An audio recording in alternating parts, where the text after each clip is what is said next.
अस्सलाम वालेकुम students, welcome to 9th class biology chapter 3। ये हमारा चैप्टर 3 का लास्ट लेक्चर है। इसके बाद हम नेक्स्ट लेक्चर चैप्टर 4 का स्टार्ट करेंगे। चलें अपना लेक्चर स्टार्ट करते हैं। इसमें पाकिस्तान एक इनक्रेडिबल नेचुरल ब्यूटी और डाइवर्सिटी की लैंड है। यहाँ पर डिफरेंट किस्म की स्पीशीज़ रहती हैं। आप ये कह लें कि यहाँ हमारे पास हर तरह की लैंड है। लाइक हमारे पास हाई माउंटेन्स भी हैं हमारे कराकरम रेंज की तरफ, और हमारे पास कुछ कोस्टल एरियाज़ भी हैं अरेबियन सी की तरफ।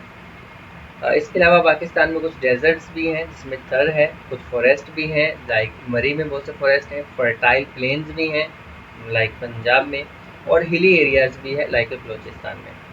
ये जियोग्राफिकल वैरायटी जो है बहुत से हैबिटाट्स को प्रोड्यूस करती है प्लांट्स के और एनिमल्स के। प्लांट्स को हम फ्लोरा और एनिमल्स को फ्योना के नाम से भी जानते हैं। इस वजह से पाकिस्तान एक वाइड रेंज और ऑफ बायोडाइवर्सिटी का होम भी है, आप ये भी कह सकते हैं इसमें। लेकिन अनफॉर्चुनेटली हमारी इस बायोडाइवर्सिटी को कुछ थ्रेट्स भी हैं। ये कुछ स्पीशीज़ ख़त्म हो गई हैं, कुछ ख़त्म हो रही हैं। ये रिच बायोडाइवर्सिटी बहुत बड़े डेंजर में है, बहुत बड़े ख़तरे में है। लास्ट 20 से 30 ईयर्स में बहुत सी ऐसी स्पीशीज़ हैं जो कि इंडेंजर्ड हो गई हैं, यानी ख़त्म होने के बिल्कुल करीब है, या कि इवन कि वो बिल्कुल ही डिसअपेयर्ड हो गई हैं। लेकिन क्यों हुई, ये एक बहुत बड़ा क्वेश्चन है।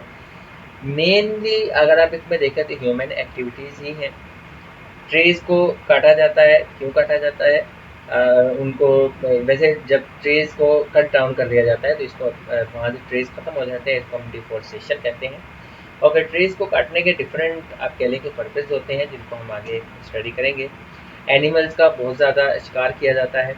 लैंड्स को ओवर ग्रेज किया जाता है, यानी वहाँ पर आप कह लें कि ज़्यादा एक ज़मीन पर एक स्पेसिफिक टाइम होता है क्रॉप्स को उगाने का, लेकिन आप एक ही ज़मीन पर एक ही वक्त में 2 से 3 क्रॉप्स को आप उगाएं, फिर से उगाएं, तो उनमें न्यूट्रिएंट्स कम होते होते आखिर वो ज़मीन फर्टाइल लैंड से बिल्कुल आप कह लें कि वो ऐसी सॉइल बन जाती है कि इसमें आप किसी किस्म की और क्रॉप्स को ग्रो नहीं करवा सकते।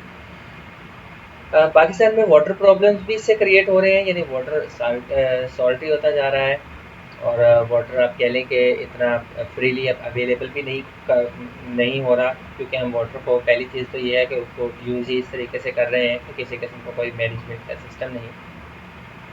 ये सारी की सारी चीज़ें हमारे नेचुरल होम्स को डिस्ट्रॉय कर रही हैं, फिर ये होम चाहे प्लांट्स के हों या फिर एनिमल्स के हों। What is conservation? अब कंजर्वेशन की बात करते हैं। अगर इनको थ्रेट है लिविंग थिंग्स को, तो हम उनको कंजर्व कर सकते हैं, मतलब सेव कर सकते हैं और प्रोटेक्ट कर सकते हैं हमारी इस नेचर को। एनिमल्स की केयर कर सकते हैं, प्लांट्स और उनके एनवायरनमेंट को सेव कर सकते हैं, हम बायोडाइवर्सिटी को कंजर्व कर सकते हैं फाइनली। इससे हमें डिफरेंट स्पीशीज़ को डिसअपेयर होने से बचाने में हेल्प मिलेगी।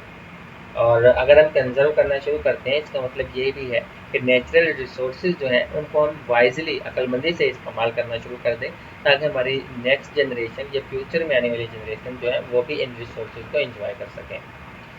आप फ़र्ज़ करें थोड़ी देर के लिए कि अर्थ एक बिग होम है, और अगर हम इसकी केयर नहीं करेंगे तो ज़ाहिर है ये डिस्ट्रॉय होगी, और ये डिस्ट्रॉय होगी तो फ्यूचर जनरेशन तो ख़त्म होंगी, सर्वाइव नहीं कर सकेंगी, हम भी इससे नेगेटिवली इफेक्ट होंगे।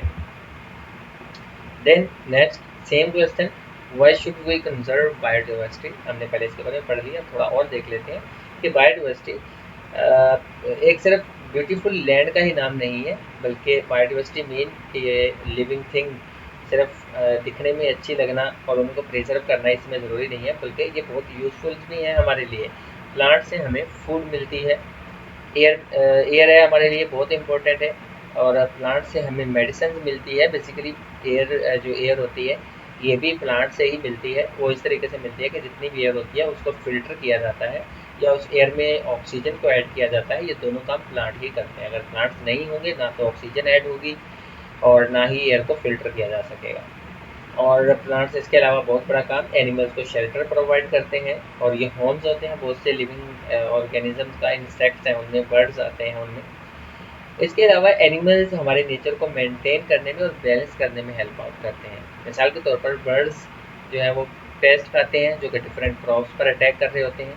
अगर हम बायोडाइवर्सिटी को लूज़ कर देते हैं तो फूड चेन डिस्टर्ब हो जाएगी, इससे सॉयल